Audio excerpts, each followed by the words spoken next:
Hey guys, Zeta here. Welcome to the video.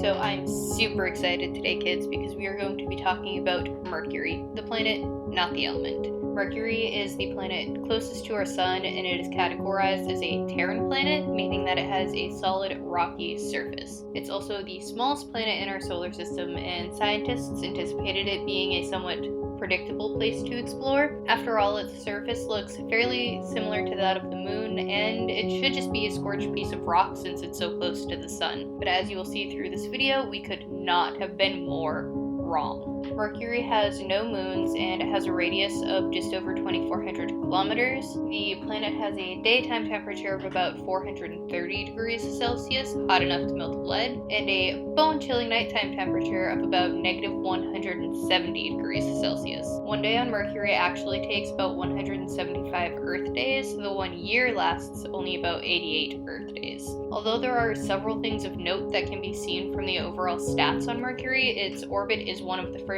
things scientists noticed. With an eccentricity of 0.206, Mercury has an incredibly elliptical orbit, meaning it's more of an oval than a circle. At perihelion, closest to the sun, Mercury is only about 46 million kilometers from the sun, but its orbit also brings it all the way out to almost 70 million kilometers at aphelion, the point farthest from the sun.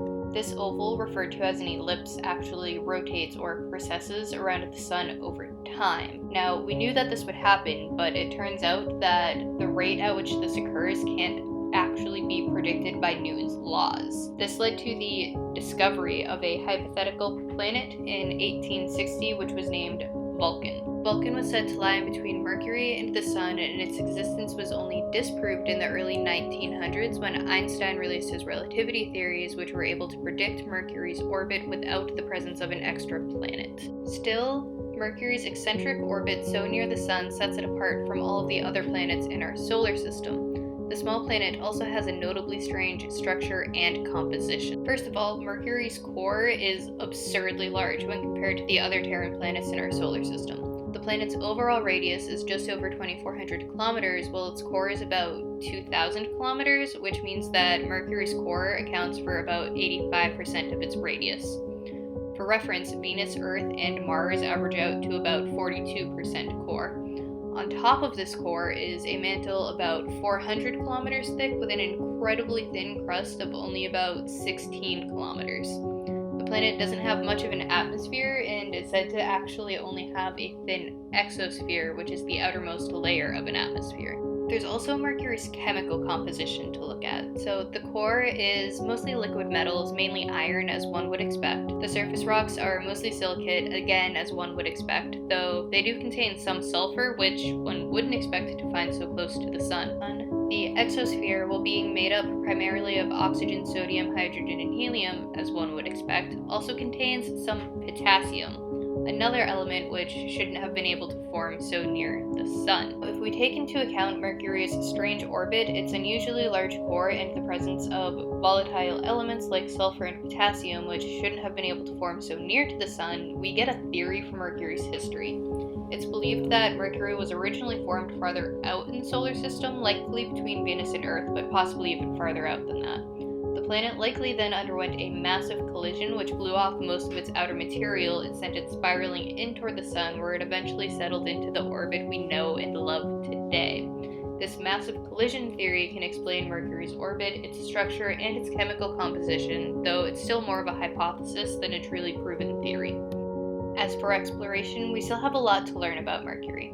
Mariner 10 was sent by NASA and took a variety of surface images from 1974 to 1975, which managed to detail about half the planet's surface. It was followed by Messenger, which took several photos during flybys from 2008 to 2009 before settling into orbit around Mercury. From 2011 to 2015, Messenger collected compositional information and several more photos until it ran out of fuel and crash-landed onto the planet. Most recently, Bepi Colombo was launched in 2018 by the European Space Agency and should arrive at Mercury in 2025, allowing us to learn even more about this small but strange planet.